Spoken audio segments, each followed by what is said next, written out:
morning, students. I hope you all are fine and safe at your home. I also hope you are well prepared for the today's class. As per the timetable, today is Friday, our science class. So let's move further. Today we are learning about the classification of plants. Before moving further, let us recall what we learned in our earlier class. So we have learned about the basics of classification, the classification by different scientists, and especially the Robert Whittaker classification of 5 kingdoms. So I am repeating once again that you remember. First, Monera, Protista, Fungi, Plantae, Animalia.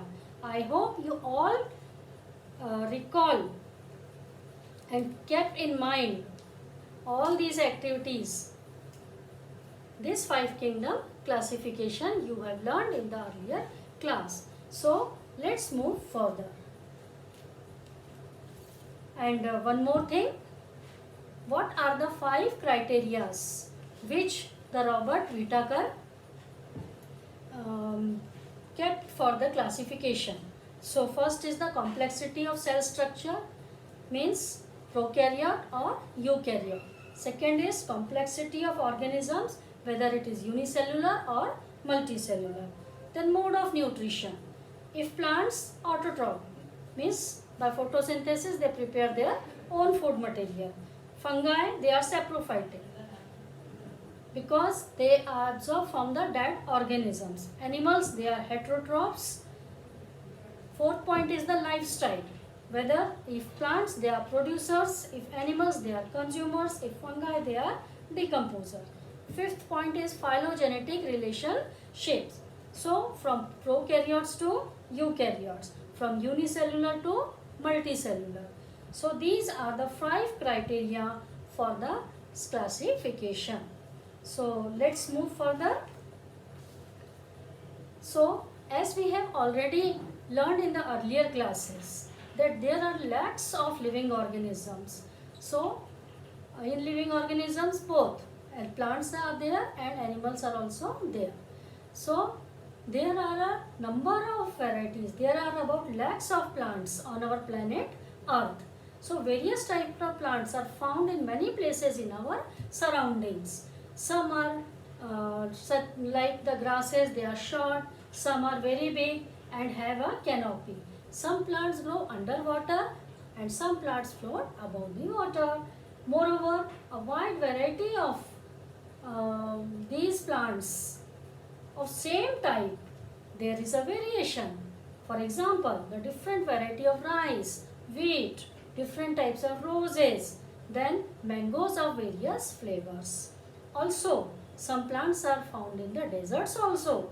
So some plants are all grows even without the stem, leaves, roots, and they are very different from the ordinary plants. So there is a lot of biodiversity in our planet Earth for the plants. Here in 9th class we are studying about the diversity in plants.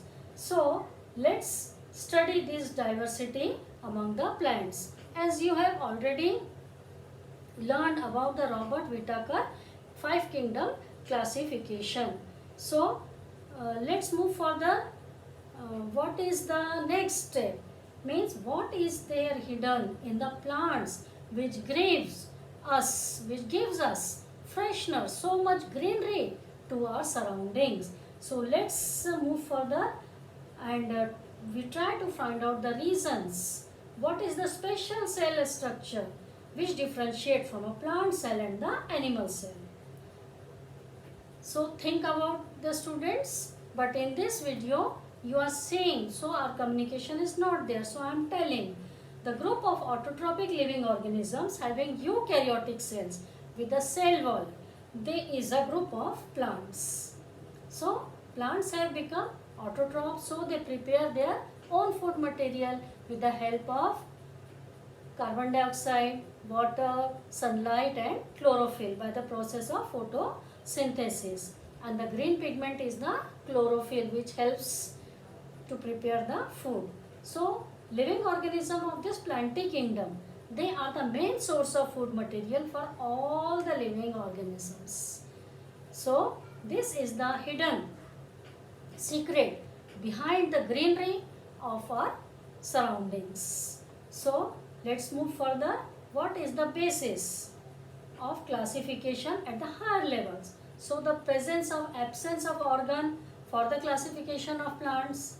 Second, the presence and absence of separate conducting tissues for the conduction of food and water. Third, plants bear seeds or not. If they are, seeds are enclosed in a fruit or not. Plants are grouped depending on the number of cotyledons in the seeds. Fourth, at higher levels of plant classification, depending on the presence of and absence of flowers, fruits, seeds, they are classified as cryptograms and phanerograms.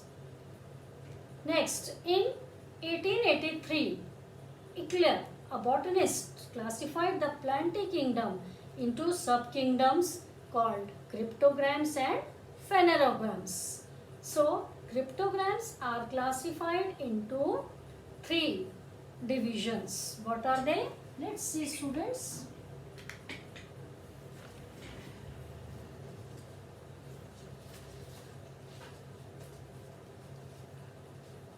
These 3 are Thallophyta, Bryophyta and Pteridophyta.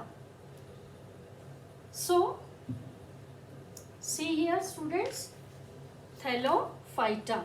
So, what's there in Thallophyta? See here, I am taking the example of Spirogyra, the structure of Spirogyra. This is grown in water. These do not have specific root, stem and leaves, but are autotroph in the presence of chlorophyll, and this is called an algae.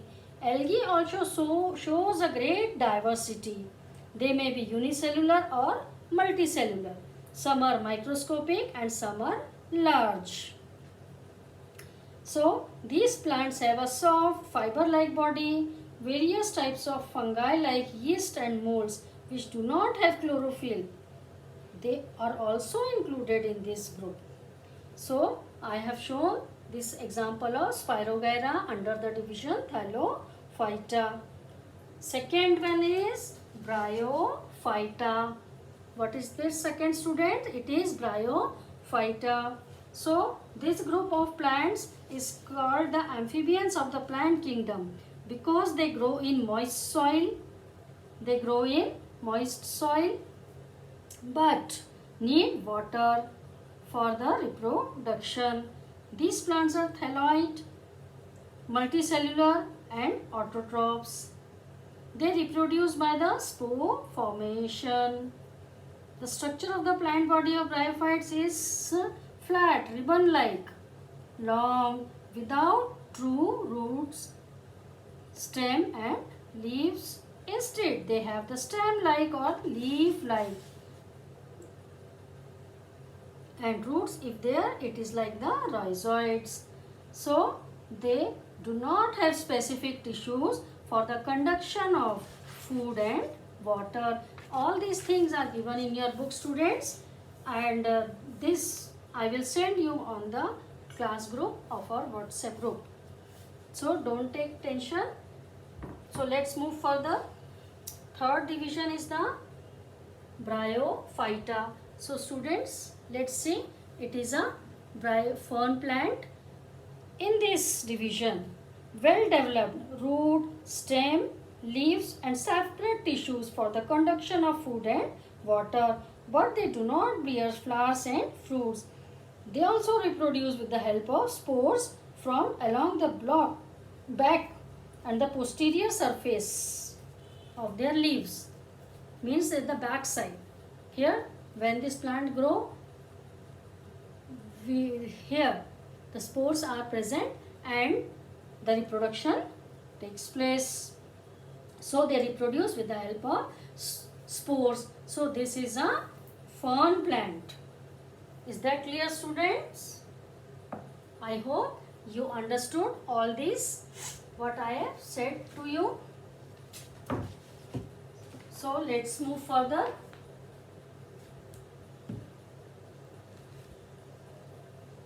Now,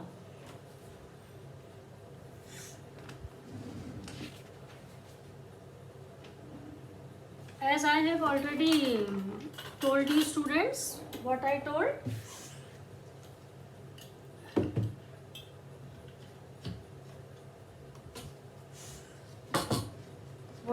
students, let us repeat. Cryptograms are classified into three divisions. What are they? Thallophyta, Bryophyta and Pteridophyta.